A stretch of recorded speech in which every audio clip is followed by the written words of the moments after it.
What's up, Internet? Welcome back to the Roottrees Are Dead. In the last episode, we really started digging into Guy Hudson's past with Cicely Sanchez. Cicely Sanchez is an author who was initially commissioned to do a book on Guy Hudson, and it went south. It did not do well, but she has a lot of information that we could be pulling from. So we have some photos, we have some book, and we're just going to start identifying some people, hopefully. Hopefully we get another 4 in this episode, but we'll see. That would be a good thing. Yeah, we didn't get a chance to really look through a lot of this stuff. Oh shit, and we have this whole thing about Mary Beth Clementine. Yeah, there's a lot to look into here. Okay, so first off, I want to just kind of continue to go through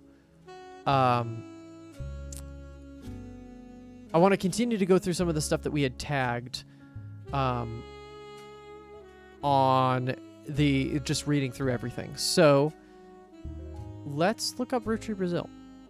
Roottrees Brazil, sometimes erroneously referred to as Roottrees Brazil with a Z, is one of the few companies created to manufacture and distribute Roottrees candy.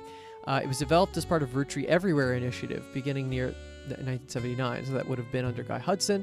Unlike some of the other Roottrees Everywhere results, Roottrees Brazil seems to be a success. You do some rough translating and find a significant amount of information about it.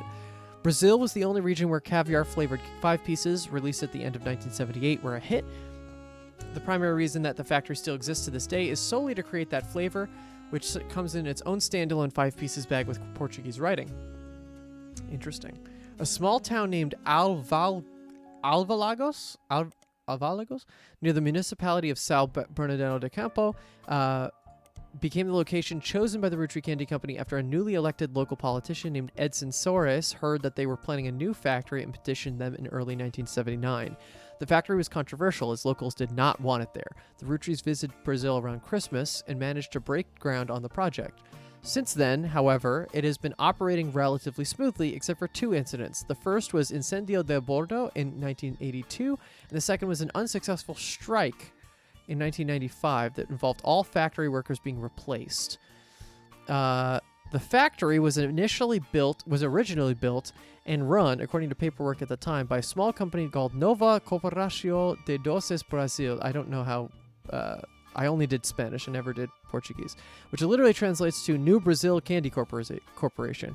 This company no longer exists. Not much information has ever existed about it, and the Roottrees now run Roottrees Brazil entirely.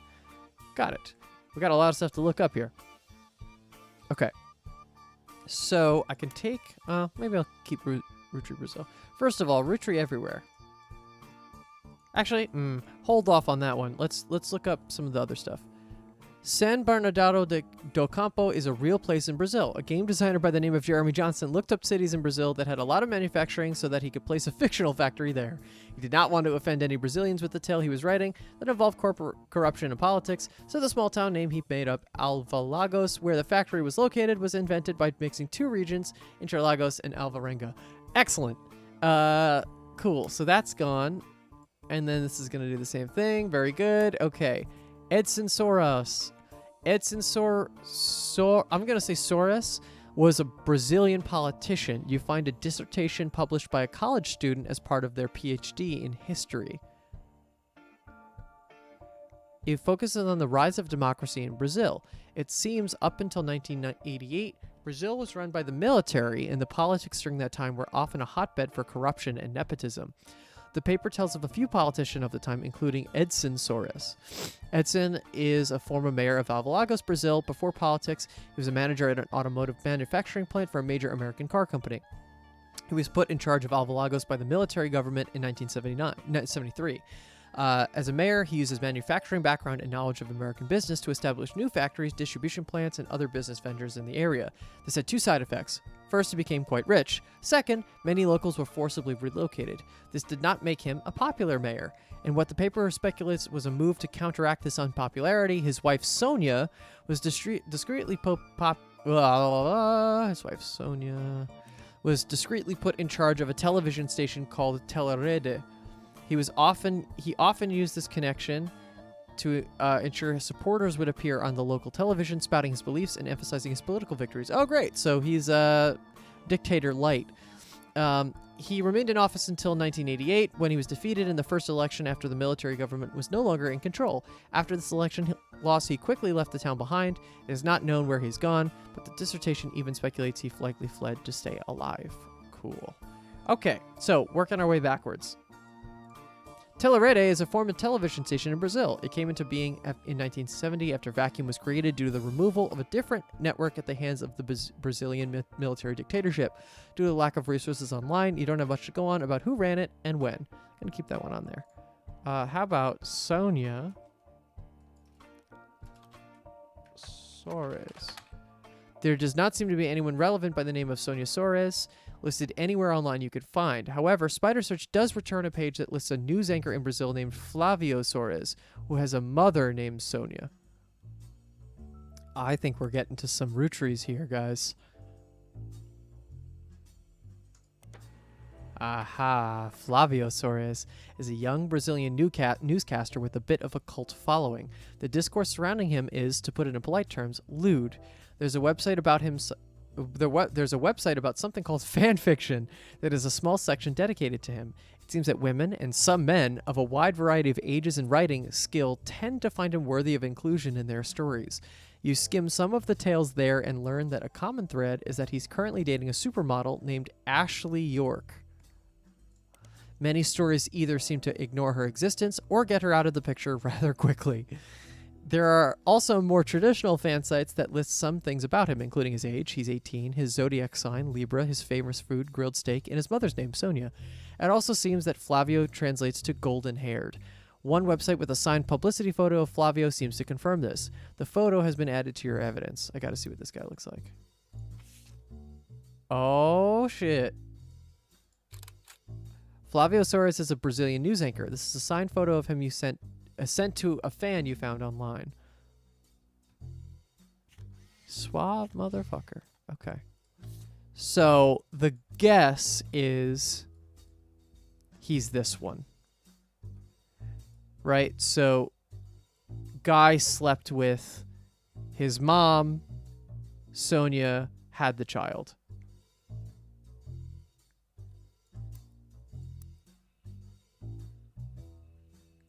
Where this rabbit hole keeps going. Ashley York is a British supermodel who does ads for perfume, clothing, and jewelry. She's been the subject of some controversy in the past few months, having been protested by PETA for wearing fur on the cover of some magazines. She's dating a young Brazilian news anchor named Flavio Soares, which has brought them somewhat into the limelight. Just curious. Yeah. Okay. Going back. Ashley York, I feel not necessary to keep. Maybe I just do a Brazil page. How about that? Well, it's Z for if I'm just going to do that. Okay. So this is probably just going to be kind of a dump page because I don't really need some of this stuff, but let's try. So Ashley York is good to do. Yeah, we're just going to do that. We're going to do this. Cool. Sonia Soares. So let's go back to... So I looked up Flavio. We got that. Telerede. We looked up. Sonia we looked up.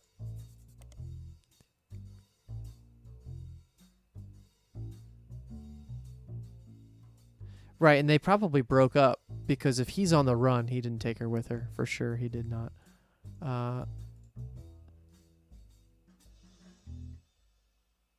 Okay, we did this one already. Cool.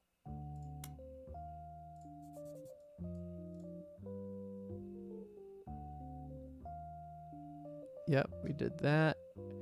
We're going to put him in the Brazil section too. These are just our people at this point, really, but it's good to know and tag. His wife, Sonia.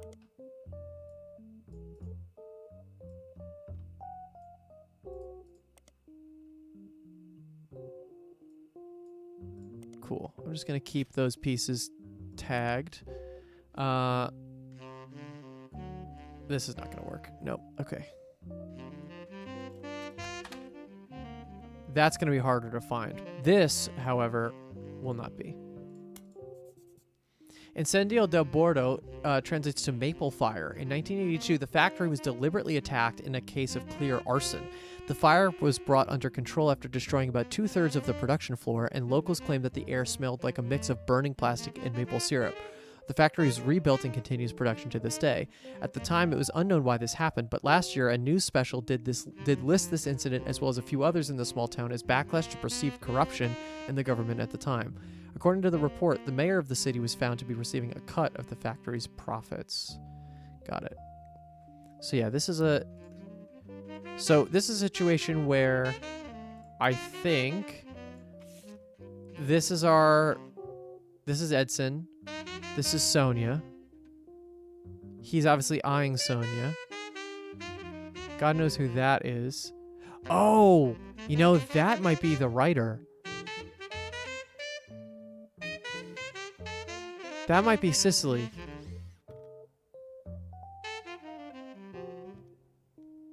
Although would that make sense that she was there? Or that she didn't take the photo? I don't know. But I feel pretty good about that. And given that, I feel pretty confident also that it's this one. Right? So, because if that's the case, then it would be this. Where is my guy? There he is. It definitely looks like this could be a family, and then you have the rogue element of Guy Hudson. So you are Flavio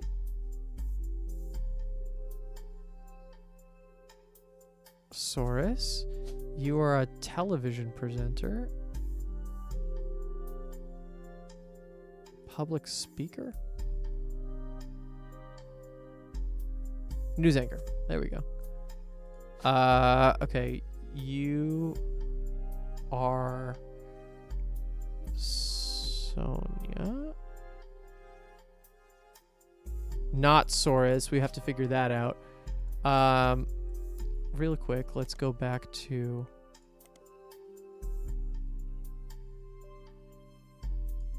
She was put in charge of the company. Media mogul, you can almost say that, I think, right? Yeah, why not? You are Edson Soros. Okay. I feel pretty good about that, actually. That, to me, tracks. So, if that's correct, I'll have 2 in. I really want to jump the gun and put Miracle here, but I cannot lock that in yet. I find that so funny if that was true, though. Oh, interesting. Because one of these 3 women could be Christine.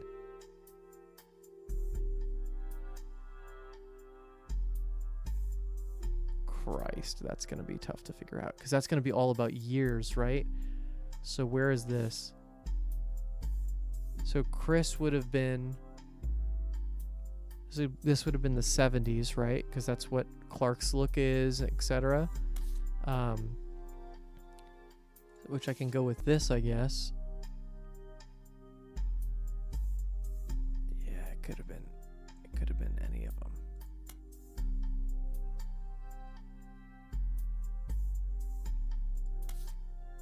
Oh, does she have a ring on her finger? No, but she has a tattoo. Look at that. Look at that crazy tattoo.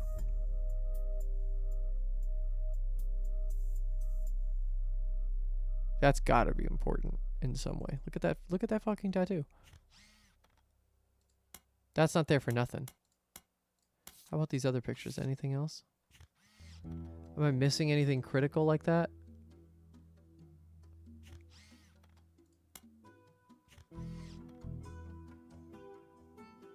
Uh,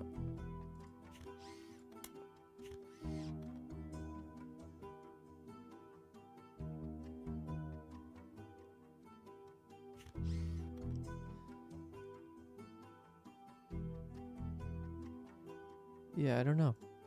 Okay. All right, back to the old grind. So we did this one.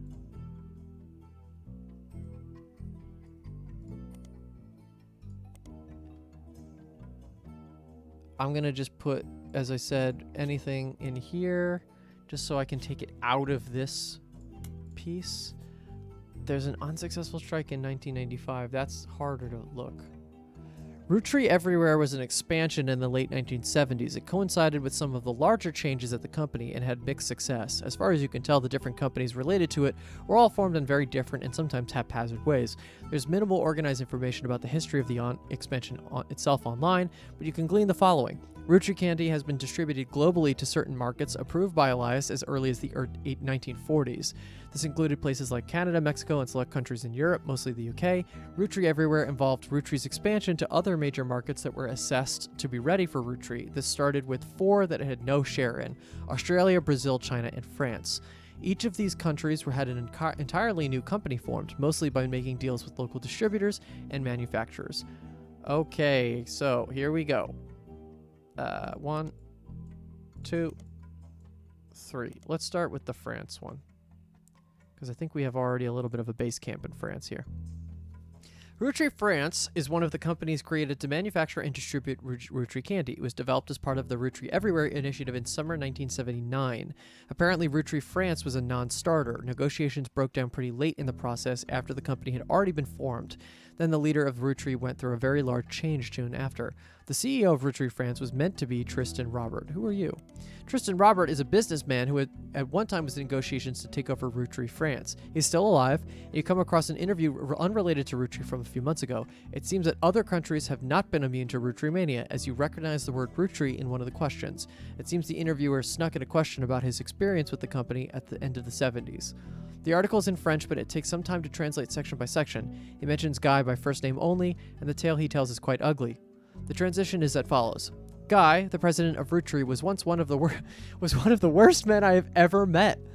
He approached my wife about having an affair, which she refused. He then kept insisting that this was the best way to celebrate the end of our business contract.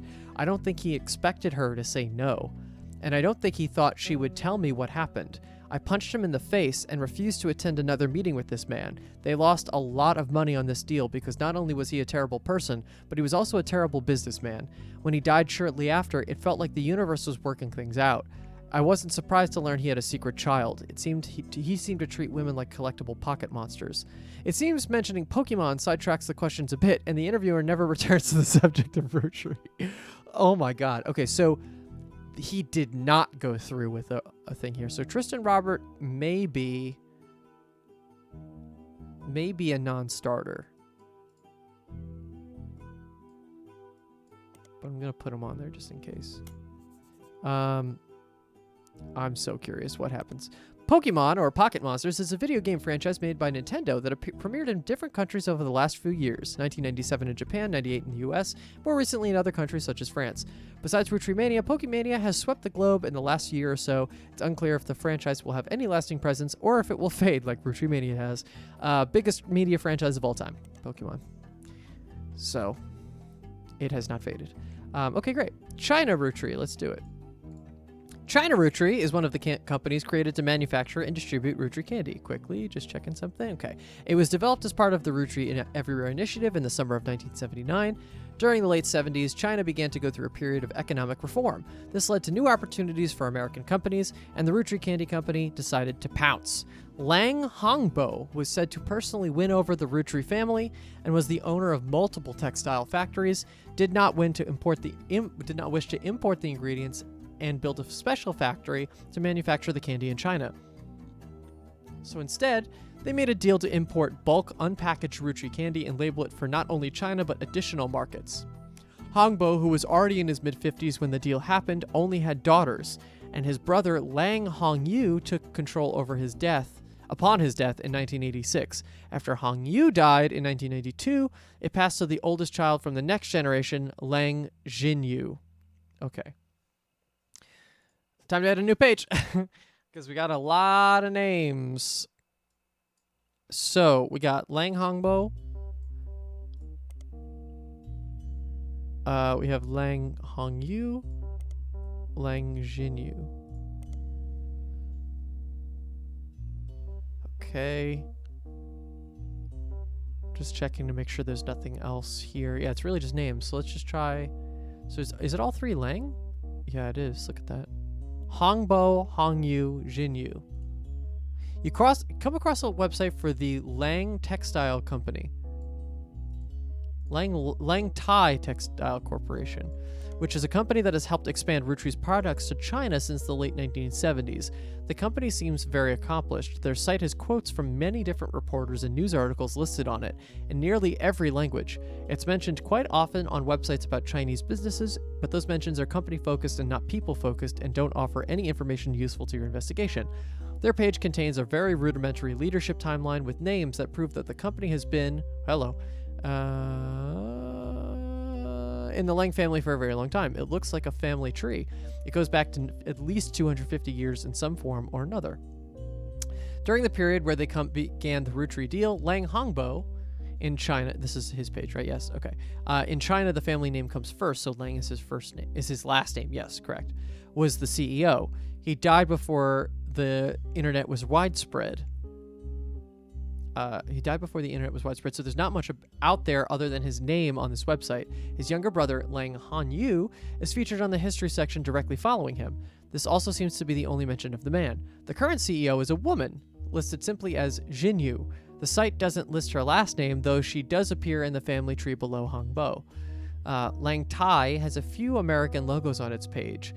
The first of one is the Roottrees logo, another is Tranquilts, and the third is Piece of Asia. Okay, very good. So let's just look up, because I have some other stuff, but let's look up the brother. Okay, same thing. And how about, there she is. Lang Jinyu in China, the family name for is a businesswoman currently running the Lang Tai Textile Company. She was recently listed in an article on a website written by and for women. The article entitled Empowered is about the recent rise of women entrepreneurs in China. The article states that due to her lack of brothers, she has a younger sister.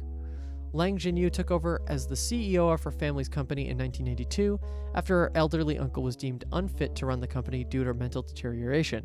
This was apparently an extremely controversial move amongst the company's employees, and some of them, the article does not state how many, quit and wrote a letter stating that she must have coerced him in his vulnerable state. That's so horrible.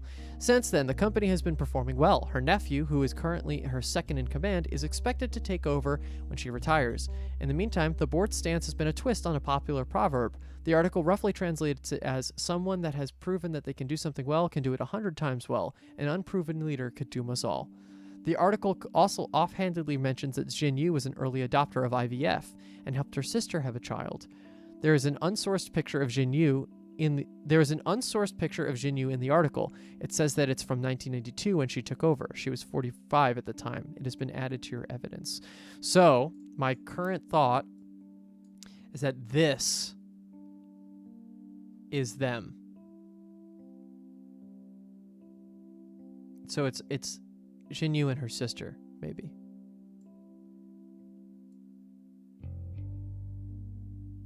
Yeah, because there's not really a lot of ability to do that otherwise.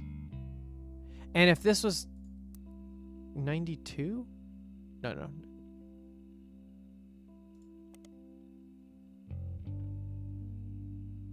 I'm curious about it, but I think that it could be a red herring, but I don't think so. Let's see. Let's keep going and let's see. So we got her. How about the Textile Corporation? Oh, is that the same page as this? Oh, it is. Interesting. Okay, how about Tranquilts? It seems Tranquilts is a play on tranquil and quilts. The name is ironic considering they're the loudest quilts you've ever seen. The main quilt featured on their website is a flaming unicorn soaring through space with peace symbols all around it.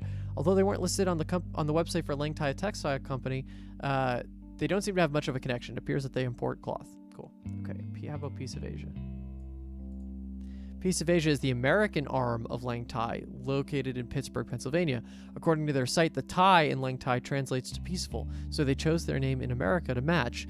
There are a lot of other companies listed here, too many to investigate, as very few of them seem to have any relevance. It seems Piece of Asia is nearly as accomplished as Lang Tai. They offer fabrics and cloths at wholesale prices. You don't spot anything out of the ordinary.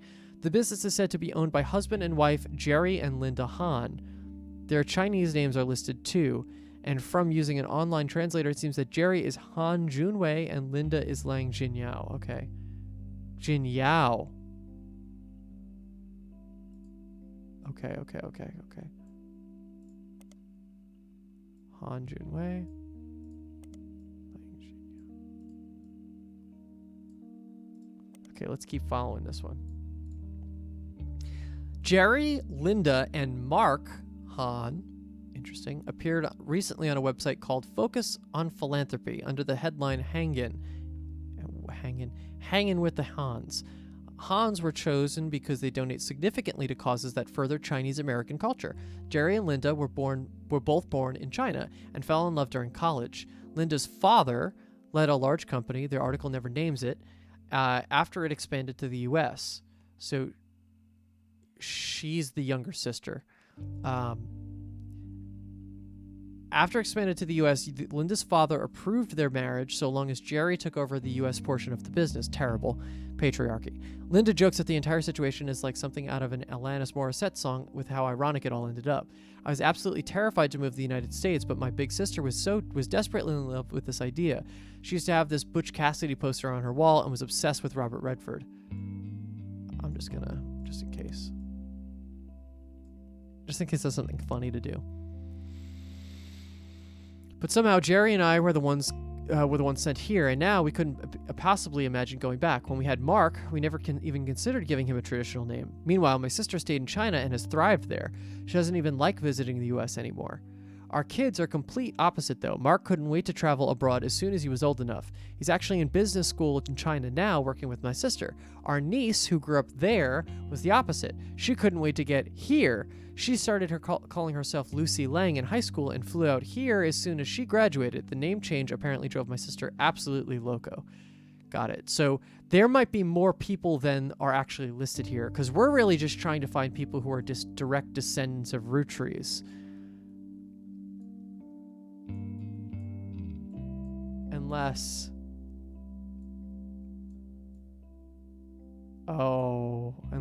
it's this.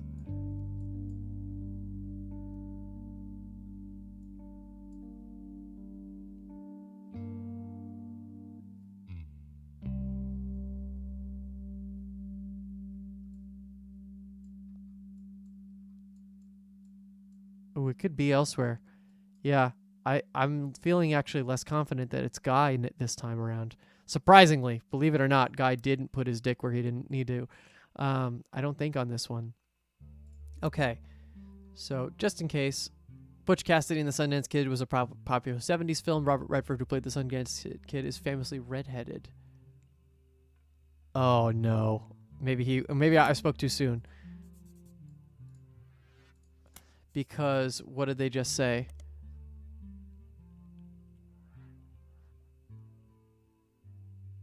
She used to have this Butch Cassidy poster on his wall and was obsessed with Robert Redford. Yeah, and Guy Hudson kind of looks like him. So if that's the case, her sister, not her...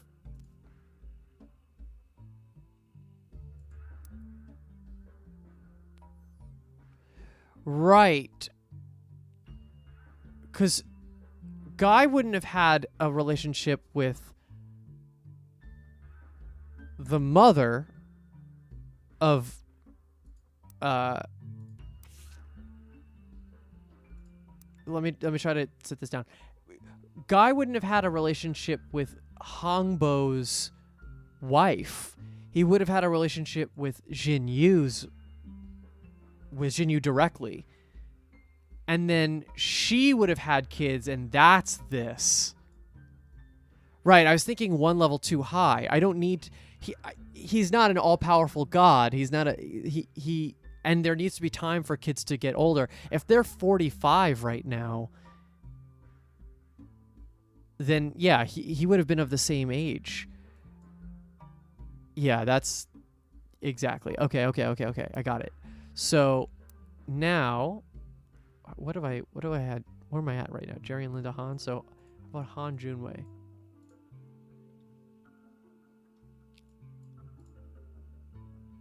Okay.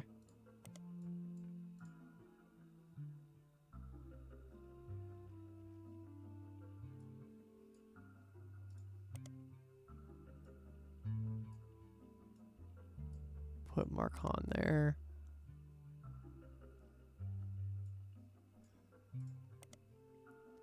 Lucy Lang is not exactly a common name, but it's not the most uncommon you've come across either. There are a few that come up with any searchable details, so it might be possible to narrow down your possibilities. Lucy Lang is mentioned on part of a robotics website as part of Team Talon-Claw. Team Talon-Claw are one of only 2 teams from the U.S. participating on a new robot show based in the U.K.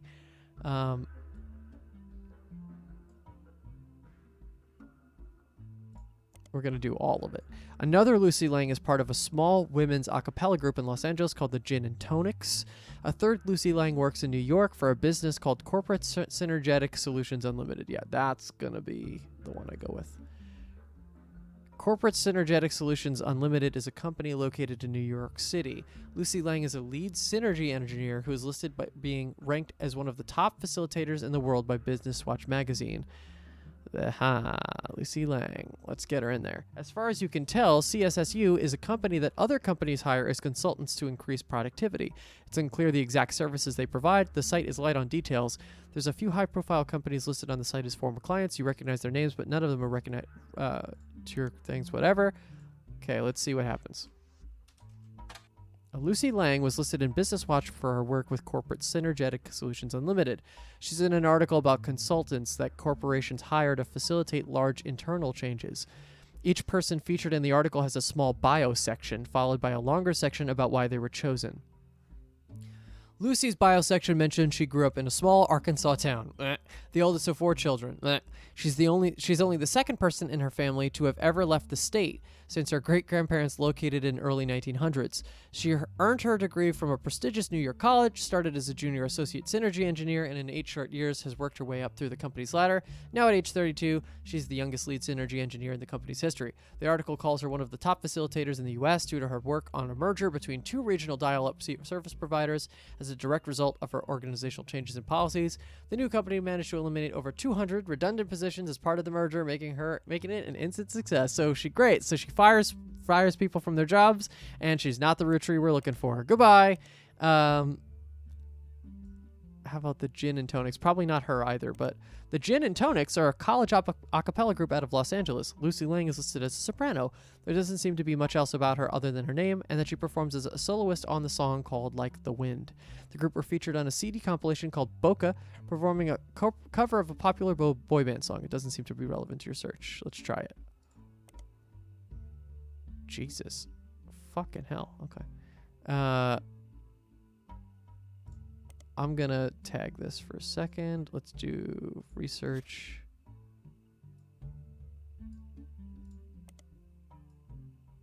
Because we're getting down to the end of this. We are getting to the end of an episode here.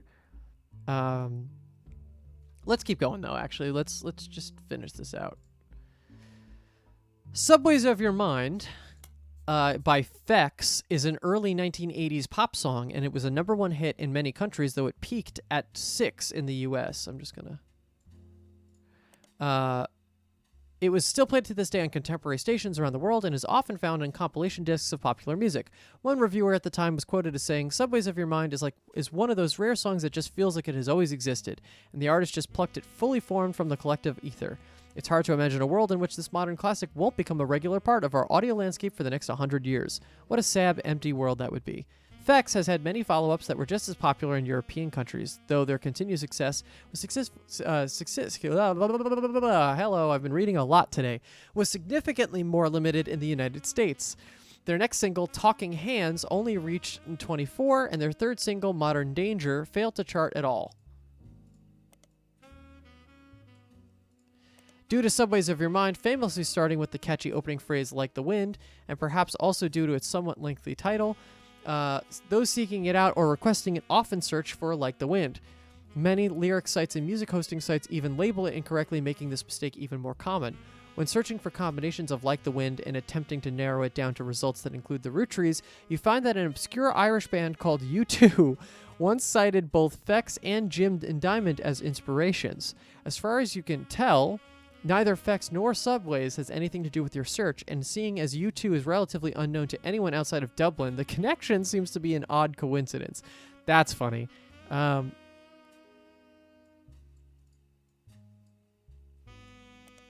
No, U2 ain't it. Okay, so let's just keep No Modern Danger, goodbye. Talking Hands, nope, goodbye. Okay, and then I wonder, can I put it in here? Oh, hello. No, wrong one. Really? Not even there?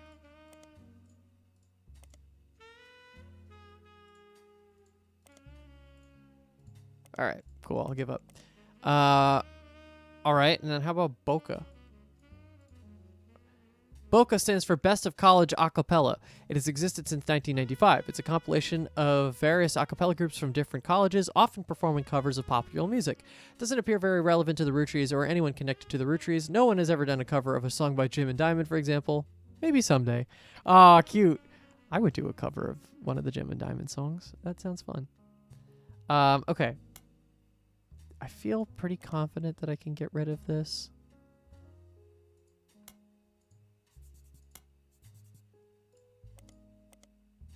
Like the Wind. And then Team Tallonclaw. Aha! I knew it was going to come back. I was like waiting for it. Team Tallonclaw is the robotics club of Mid-Eastern University. So we're going to put that one in the to research. Their robot, also named Tallonclaw, has been selected for appearance on the second season of a British television show focused on robot fighting. A small blurb mentions that robot fighting leagues have existed for a few years, but there have been some recent moves to televise it. Tallonclaw was one of 2 teams selected from the US. The Robotics Club has a text-only site that you can find linked from the university students section. The site seems like it's used mostly to announce the schedule to its members. The club is supposed to meet every Tuesday and Thursday, but the last 8 dates have all been canceled because a few members of the team are currently in the UK filming. Another date from a few weeks back was canceled for an interview with the school's newspaper. At the bottom, the traveling members of Tallonclaw are listed as team captain Jaya Patel and supporting members Lucy Lang and Kurt Hauser. Great. And just before we finish up, which one is it? It's the Heralded.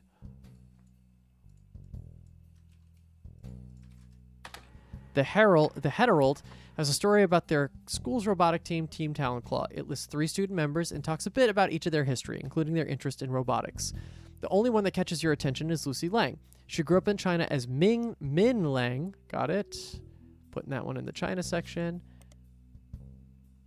Back to research, but came to the U.S. specifically to attend university. She says that she grew up around factory-scale machines that assembled products that would be shipped all over the world, and the moving parts and automation fascinated her. However, as she progressed through her major, she has become obsessed with smaller, more powerful hydraulics, such as the mechanism that closes the Tallonclaw's weapon. In addition to robotics, she loves linguistics. One of her hobbies since coming to the States has been collecting accents. In her spare time, she practices not only removing any trace of her native inflection, but also quickly switching between multiple different regional accents. She feels her personal best is the Southern Belle, but her favorite is the Valley Girl due to its use in popular culture. The article has a picture, now in your evidence. Great. And then does Jaya, do they play here at all? How about Kurt Hauser? Okay. How about here? How about here? Nice. Okay.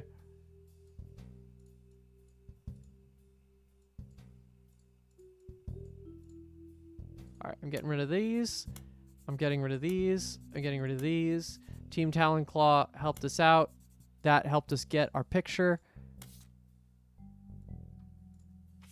Lang Jinyu. A photo of Lang Jinyu from a recent article about the growth of female entrepreneurs. She runs a business with many textile factories. So this is the mom. And Lucy Lang. This is a photo of Lucy Lang, aka Lang Min, with Talon Claw, the robot she worked on at Mid-Eastern University. You found it at the school's newspaper. Wonderful. Okay. Well, we don't know where they get placed exactly yet, but I'm taking a guess that it's going to be here-ish. This is great. I love this. This episode ran a little long, but I hope you understand, because we're just detecting. We're doing our damnedest to get every piece of information we can. There's still a lot to do. I feel like we pretty easily got through that. Mark Hahn. Still don't really know. I'm not going to be able to pull myself away if I don't stop now. So let's take a pause for a second. Thank you so much for watching. Please give this video a like. If you want to see the whole series from the beginning, if you somehow jumped ahead and want to just take an idea of what this looks like, check out the playlist section on the channel. There's a lot of other playthroughs as well as the start of this playthrough all at once. It's an easier thing to just binge. It's like choosing a thing on Netflix. Just pick the season you want and you can click it. I hope you guys are enjoying all of these playthroughs. It's been a lot of fun to do this the last couple weeks. And this has been one of my favorites. So I hope you're enjoying it as much as I am. Thank you so much for watching, and we'll see you in the next one.